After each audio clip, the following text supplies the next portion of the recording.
क्या आप किसी की मुलाजमत को तरजीह देंगे या अपने शौक की गैर मुतवक्का राहों पर चलने का खतरा मोल लेंगे? ये सवाल आज की तेज रफ्तार दुनिया में एक नई शिद्दत इख्तियार कर चुका है। शेख सादी की एक लाजवाब कहानी हमें याद दिलाती है कि इस सवाल का जवाब शायद इतना सादा ना हो जितना हम सोचते हैं। एक मुल्क में दो भाई मुख्तलिफ जिंदगियां गुजारते थे। एक दरबार का फर्द रेशमी लिबास और जवाहरात में मलबूस बादशाह के कानों में राजो न्याज की सरगोशी करता था, और दूसरा एक मामूली मजदूर अपनी मेहनत की धूल में लिपटा हुआ अपनी रोजी अपनी मेहनत से कमाता था। एक दिन अमीर भाई अपने मजदूर भाई के पास आया। उसके लहजे में फिक्रमंदी झलक रही थी। उसने भाई को अपनी सख्त मेहनत छोड़कर बादशाह की कुर्बत इख्तियार करने की ताकीद की और एक ऐसी जिंदगी की तस्वीर पेश की जो हर जरूरत से आजाद हो। मजदूर भाई ने तहम्मुल से बात सुनी।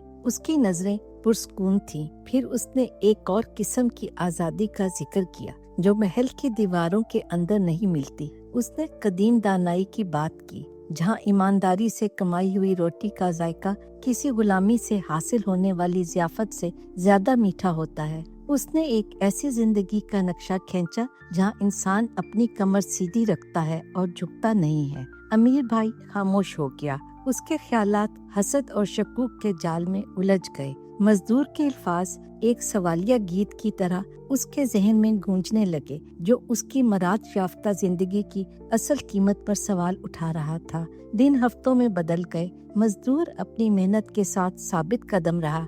उसकी रूह बेदाग रही। ताहम दरबारी भाई अपनी खुशी खो बैठा। उसके रेशम के लिबास उसके कंधों पर बोझ बन गए। उसने अपने आप को महल के चमकते हुए संगे मरमर के फर्श पर देखा, एक ऐसा शख्स जो नजर न आने वाली जंजीरों में जकड़ा हुआ था। एक चांदी रात दरबारी भाई दोबारा अपने मजदूर भाई के पास आया। इस बार उसने तब्दीली की बात की। उसने अपनी बेसुकूनी का एतराफ किया और उस सादा जिंदगी की ख्वाहिश का इजहार किया जो उसके भाई के पास थी। उसने दरबार छोड़ने की बात की, अपने रेशम को औजारों से बदलने की, अपनी सरगोशियों को ईमानदार पसीने से बदलने की। मजदूर भाई मुस्कुराया। उसके झुर्रियों भरे चेहरे पर एक हरारत फैल गई। उसने एक ऐसी जिंदगी की बात की जो तवाजुन में बसर की जाए, जहां बादशाह का सोना दिल के सुकून पर गालिब ना हो। उसने अपने भाई को अपने साथ खुले आसमान के नीचे काम करने की पेशकश की,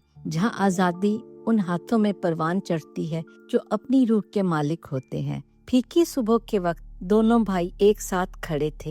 एक जो अब रेशमी लिबास में नहीं था मगर उसकी आंखों में एक नई रोशनी थी। दूसरा जिसका दिल इत्मीनान से भरपूर था, ये जानते हुए कि हकीकी दौलत अपनी राह खुद चुनने की आजादी में है और सादा जिंदगी बादशाह के खजाने से ज्यादा कीमती नेमतें रखती है। सादे की कहानी हमें याद दिलाती है कि हकीकी आजादी ना अलकाबात में है ना दौलत में, बल्कि उस रूह में है जो अपनी कदरों पर कायम रहती है। खुशी खिदमत गुजारी का इनाम नहीं, बल्कि एक ऐसा फूल है जो सुकून और खुदी की जरखेज मिट्टी में उगता है। चाहे हम दरबार का रास्ता चुने या खेत का, हमें याद रखना चाहिए कि सबसे कीमती खजाना वो आजादी है जो हमें अपनी तकदीर का मालिक बनने देती है।